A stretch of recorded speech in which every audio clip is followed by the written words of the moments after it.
여러분, 영화 신의 악당 이제는 다 보셨죠? 혹시 안 보신 분 계십니까? 제가 이야기를 약간 하면 스포일러가 될 수 있어서 혹시 안 보신 분이 계시다면 귀를 잠깐 막으셔도 될 것 같습니다.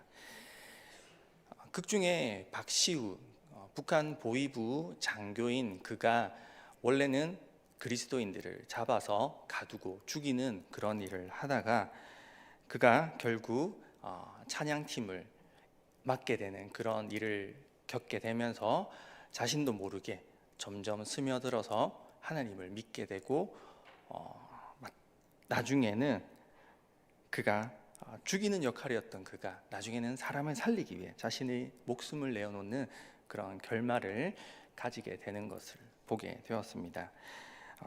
그랬던 사람처럼 오늘 본문, 우리가 읽었던 그 본문의 주인공 바로 사울, 이후 바울이라고 불리우는 청년이 나오는데요. 사울은 바리새인 출신의 로마 시민권자로서 유대교에 아주 열심인 그런 청년이었습니다. 그가 그 전에 예수님을 직접 봤었는지 아닌지는 성경에 나와 있지 않지만 예수님에 관한 소문과 바리새인들과의 논쟁에서 매번 이기셨던 그 예수님에 관한 이야기들을 그는 충분히 잘 알고 있었을 것입니다. 자신이 보기엔 눈엣 가시 같은 유대교의 이단이었던 이 그리스도인들을 잡아 죽이는데, 박멸하는데 그는 아주 열심을 내었습니다. 결국 사울과 유대인들에 의해 이 초대교회의 스데반 집사님이 돌에 맞아 죽게 되었고, 이 일로 말미암아 초대교회 교인들은 뿔뿔이 흩어지게 됩니다. 이 흩어진 유대인 기독교인들을 그래도 내버려 두지 않고 다시 잡아 가두기 위해 청년 사울은 다메섹으로 가게 되는데요. 그때 다메섹 길 위에서 빛으로 오신 예수님을 만나고 이후에 그의 삶은 완전히 바뀌게 됩니다. 예수님을 믿는 이들을 잡아 가두는 역할을 하다가 예수님을 증거하는, 그분의 말씀을 전하는 복음의 증인으로서 그렇게 삶을 살게 되죠. 이제는 이름도 사울에서 바울로 바뀌어서 불리워지며 예수님의 명령을 따라 각 나라와 로마 제국의 각 지역을 돌면서 예수님을 증거하며 살게 됩니다. 그때 그와 함께 했던 동역자가 있습니다. 바나바였는데요. 오늘 본문 가운데 그 동역자 바나바와 함께 그들은 루스드라라는 지역으로 가게 됩니다. 이 루스드라라는 곳에서 한 안증뱅이를 보게 되었고 그를 고치게 되자 그들이 갑자기 이 지역에 살던 사람들이 놀라면서 이 둘을 하나는 제우스, 하나는 헤르메스라고 그렇게 떠받들게 됩니다. 전해져 오는 이야기에 따르면 제우스가 사람의 모습으로 왔다가 홀대를 당한 적이 있는데 이때 그 지역의 사람들에게 큰 벌이 내려졌다라는 그런 신화 속의 한 토막 이야기가 있다라고 합니다. 아마도 정황상 그들은 그 신화 속 이야기들을 알고 있었던 것 같고 괜히 홀대했다가 이 기적을 일으키는 이들을 내버려 두면 화를 당하진 않을까 하여서 이 두 명의 증인들을 극진히 모셨던 것 같습니다. 그러나 이 두 명의 사도들은 비록 기적이 일어났지만 이 기적은 자신들이 신이라서 행한 것이 아닌 하나님의 능력임을 말하며 복음을 전합니다. 자신들을 신처럼 떠받드는 사람들에게 자신들이 아닌 참 하나님과 참 신이신 예수 그리스도를 전하죠. 하지만 이렇게 환대와 함께 복음을 전하는 것도 잠시였고 곧이어 다른 지역에서부터 온 유대인들, 예전 자신과 같이 예수님을 믿는 자들을 핍박하고 잡아서 감옥에 넣으려고 했던 그런 자들에 의하여서 핍박을 받게 되는 것이 오늘 본문의 내용입니다. 우리는 이 본문을 통하여서 바울의 모습을 통하여서 증인의 삶은 어떠해야 하는지, 그리스도인은 어떤 삶을 살아야 하는지에 대해서 한번 살펴보고자 합니다. 먼저 첫 번째로 증인의 삶은 자신을 드러내지 않는 삶입니다. 바울과 바나바는 자신들이 드러나는 것보다 자신들이 높아지는 것보다 하나님을 드러내고 하나님을 높이는 삶을 살길 원했습니다. 그러나 우리는 바울과 바나바와 같지 않고 늘 자신이 드러나길 원하곤 합니다. 주변 사람들 사이에서 혹은 직장에서 우리는 돋보이고 싶고 멋져 보이길 원할 때가 있습니다. 교회 안에서도 마찬가지입니다. 내 믿음이 이렇게 좋다라고 그렇게 자랑하는 자들이 있습니다. 내 신앙이 남들보다 낫다라고 은근히 드러내는 사람들이 있습니다. 그런 교만한 사람들, 하나님보다 자신을 높이는 사람들은 하나님께서 낮추십니다. 저 역시도 그런 교만의 죄에서 참 벗어나기가 어려운데요. 때로는 제 자신이 한없이 부족하고 실수도 많고 여전히 경험과 실력에서 한참 모자람을 느끼지만 때로는 한없이 교만해질 때가 있습니다. 조금만 내가 남보다 낫다라고 여기면 우쭐해지는 모습을 보게 됩니다. 저는 제가 교만하기 때문에 저와 마찬가지로 교만한 사람도 잘 알아봅니다. 조금만 대화해보면 교만하다라는 것이 금방 느껴집니다. 이런 사람들은 교회 안에서 관계 문제가 생기고 여러 사람들과 갈등을 일으키게 됩니다. 그런데 사실 이 교만은 정말로 내가 잘나서 교만한 것이 아니라 자존감이 낮기 때문에 드러나는 것입니다. 정말로 실력이 있고 뛰어난 사람은 자신을 높이려 하지 않고 교만하지 않습니다. 김연아 선수와 같은 이들 혹은 배드민턴 선수 안세영과 같은 그런 이들을 보면 알 수 있습니다. 세계 1위의 실력을 가지고 있으면 누구보다 뛰어나고 대단하지만 자랑하지 않습니다. 오히려 잘나지 못하고 자신이 부족하다고 느끼는 사람들이 더 교만하죠. 자신이 잘하는 그 한 가지 영역에서 말입니다. 교회 안에도 그런 부류의 사람들이 있습니다. 자존감이 낮은 이들이다라고 할 수 있죠. 그들은 남을 헐뜯고 비난하고 평가하곤 합니다. 누가 어떻다, 이건 왜 이렇게 하냐 평가하고 비난하곤 합니다. 저 사람은 어떻다, 뒤에서 수군수군 하곤 하죠. 하지만 예수님 안에서 자존감이 회복된 바울과 바나바는 그렇게 하지 않았습니다. 예수님 한 분만으로 만족하는 삶을 살게 된 바울은 자신을 높이려 하지 않았습니다. 진정으로 예수님을 만난 사람은 하나님이 나를 얼마나 소중히 여기시는지 알기 때문에 남을 비교하지도 남을 평가하지도 않습니다. 나처럼 예수 믿으면 여러분들도 기적이 일어나고 간증의 주인공이 될 수 있습니다 라고 은근히 그렇게 나의 모습을 드러내곤 하지 않고 자신을 높이지도 않고 살아갑니다. 혹은 내가 선교를 나간다 하여서 내가 더 낫다 그런 생각은 안 하셨겠지만 내 믿음이 더 나은 것이다 그런 것 아니고 하나님께서 허락해 주신 시간 안에서 그렇게 할 수 있는 것입니다. 우리 역시도 바울과 바나바처럼 자신을 높이지 아니하고 자신을 드러내지 않는 그런 증인의 삶을 살아야만 할 것입니다. 또한 두 번째 증인의 삶은 순교의 삶입니다. 바울의 삶은 순교의 삶의 연속이었습니다. 오늘 첫 9절 8절에 보면 바울은 루스드라의 전도 여행을 왔습니다. 거기서 발을 쓰지 못하는 한 사람을 주목하여 보다가 그를 성령의 능력으로 일으켜 세웠습니다. 그런데 아시다시피 그 이후 루스드라 사람들이 이 유대인들의 선동에 휘말려서 바울을 돌로 얼마 지나지 않아서 돌로 쳐 죽이게 됩니다. 잠시 이 형벌에 대해서 설명하자면 많은 분들이 오해를 하시는데 야구처럼 요만한 돌을 가지고 던져서 맞추는 그런 형벌이 아닙니다. 투석형이라 불리우는 이 돌로 치는 형벌은 사람을 허리까지 묻어둔 다음에 그 위에서 한 사람이 와서 이렇게 큰 돌로 이렇게 쩍 하고 내려쳐 버리는 그런 형벌입니다. 단순히 조약돌 이런 걸로 치는 게 아니라 큰 돌을 들고 와서 내려치죠. 그래서 사도행전 7장 58절에 이 스데반 집사님이 돌에 맞아 죽으실 때 보면 사람들이 사울이라고 불리는 청년의 발 앞에 그 옷을 발 앞에 놔뒀다라고 기록하고 있습니다. 그리고 왜 그런가 하면 돌로 내렸을 때 피가 옷에 묻기 때문에 그 옷을 그 옆에다가 놔두는 겁니다. 우리는 언뜻 돌팔매질로 사울 역시 그렇게 돌에 맞아서 죽었을 것이다, 막연히 그렇게 생각하고 있는데요, 스데반 집사님도 그랬지만 본인도 그렇게 죽지 않았습니다. 사람들이 눈앞에서 내려칩니다. 허리가 묻혀 있었을 테니까 이제 아마 사울 역시도 각오를 했겠죠. 이제 죽는구나. 내가 스데반 집사님 돌을 칠 때 그랬던 것처럼 나도 그렇게 되겠구나. 어설프게 때리지도 않습니다.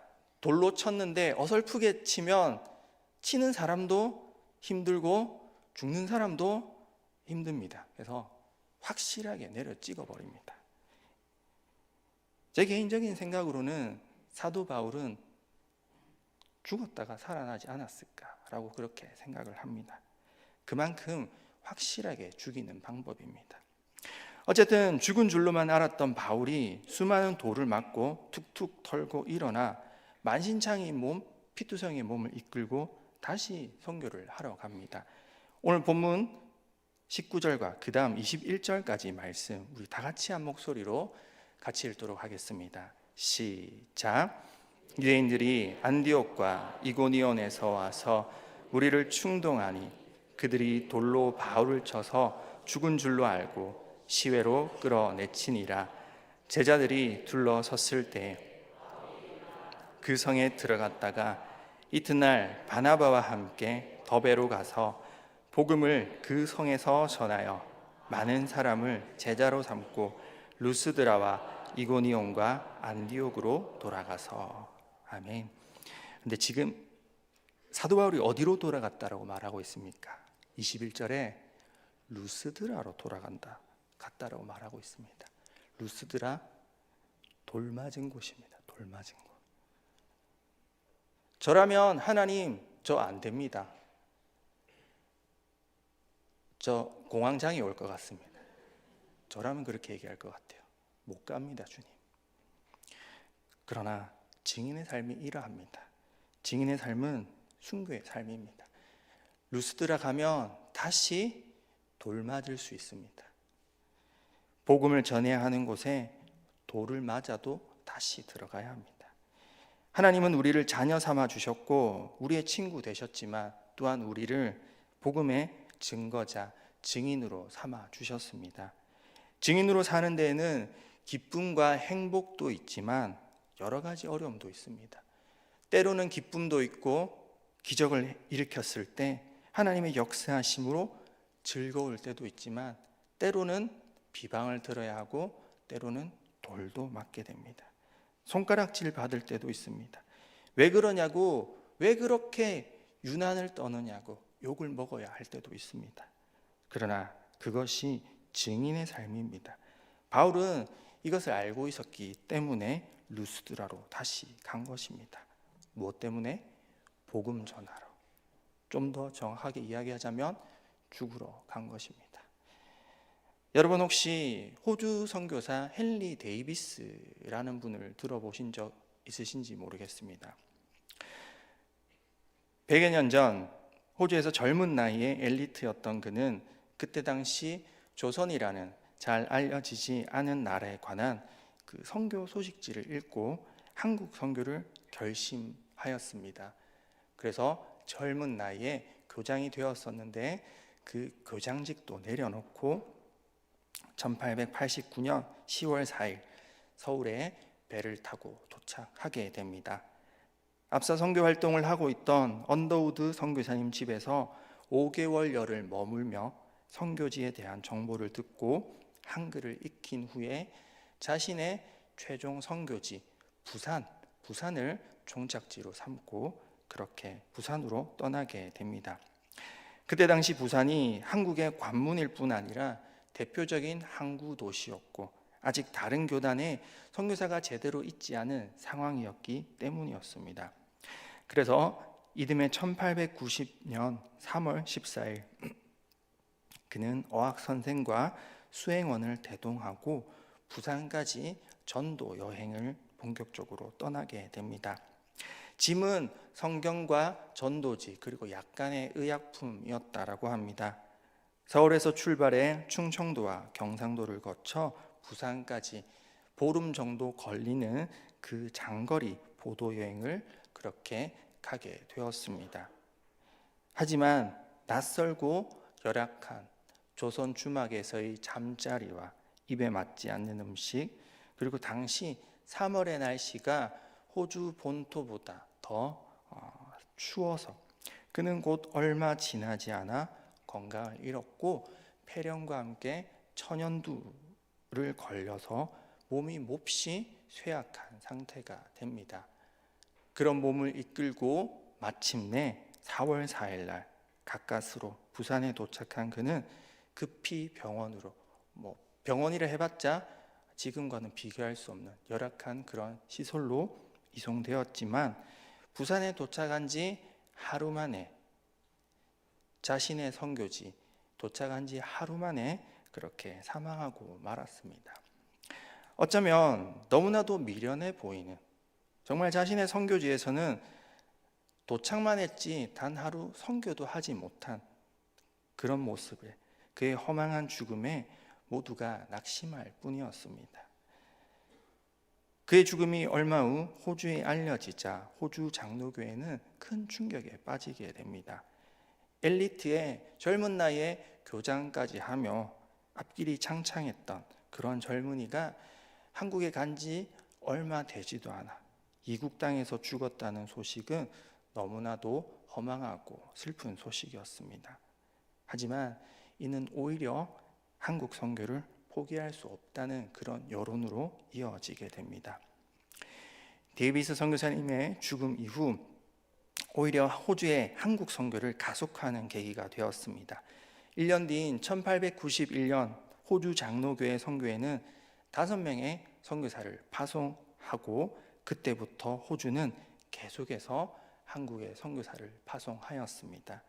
한국 전쟁 직전까지 약 50년 동안 127명의 선교사들을 호주 장로교회에서 보냈습니다. 그런데 대부분은 평신도 선교사였습니다. 이때 당시 호주가 영국으로부터 독립한 지 얼마 되지 않아서 호주 지역의 교회들 역시 목회자가 부족하여서 대부분 목사님보다는 평신도 간호사, 의사 혹은 교사들이 그렇게 많이 지원해서 떠났다라고 합니다. 제가 이전에 사역했던 진주 지역이 이 호주 선교회의 중심 사역지였고, 지금도 그 영향으로 진주 지역은 경남 지역에서는 타 지역에 비해서 월등히 병원 시설과 교육 시설, 대학교가 많이 위치해 있습니다. 헨리 데이비스 선교사님의 죽음 이후 수많은 이들이 복음을 전하기 위해 이 땅에 왔습니다. 뭐 하러 왔을까요? 죽으러 왔습니다. 죽으러. 실제로 그들 중 대부분은 본국에 돌아가지 못했고 이 땅에 묻혔습니다. 제가 섬겼던 교회도 그 호주 선교사님 중 한 분의 무덤터 위에 교회를 세웠습니다.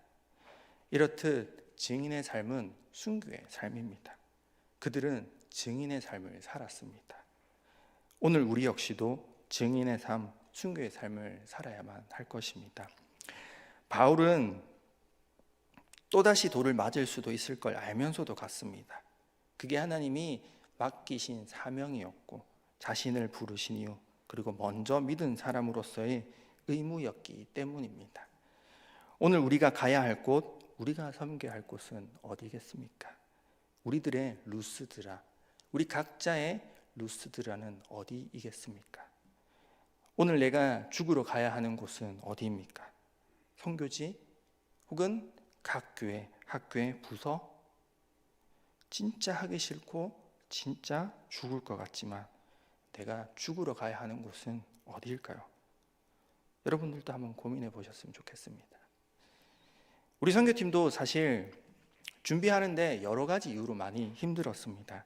처음 계획했던 나라로도 가지 못했고, 처음 생각했던 일정으로도 가지 못하고, 준비하다 보면 짜증도 나고 괜히 간다고 말을 꺼냈나 싶기도 하고 이거 왜 하나 싶기도 하였을 것입니다. 그러나 우리가 선교를 나가는 이유가 무엇이겠습니까? 먼저 믿은 우리가, 먼저 은혜를 누린 우리가 증인으로서의 삶을 살아야 하기 때문입니다. 우리 선교팀만 그런 것은 아닙니다. 이 자리에 있는 우리 모두에게 각자의 루스드라가 있을 줄로 믿습니다. 그 루스드라에 가는 저와 여러분의 삶이 되길 원합니다. 결론입니다. 오늘 본문 말씀 가운데 사도 바울은 자신을 드러내지 않고 하나님만을 드러내며 증인의 삶을 살았습니다. 순교의 삶을 살았습니다. 오늘 우리도 이와 같이 희생과 포기, 가난과 고난을 감내하며 증인으로서 삶을 살아내야 할 것입니다. 먼저 믿고 증인된 우리가 여전히 하나님을 알지 못하는 세상, 그런 사람들에게 나아가 복음을 전해야만 할 것입니다. 또한 하나님이 맡기신 그 역할을 끝까지 감당해야만 할 것입니다. 우리 옆에 분들과 이렇게 인사했으면 좋겠습니다. 루스드라로 갑시다.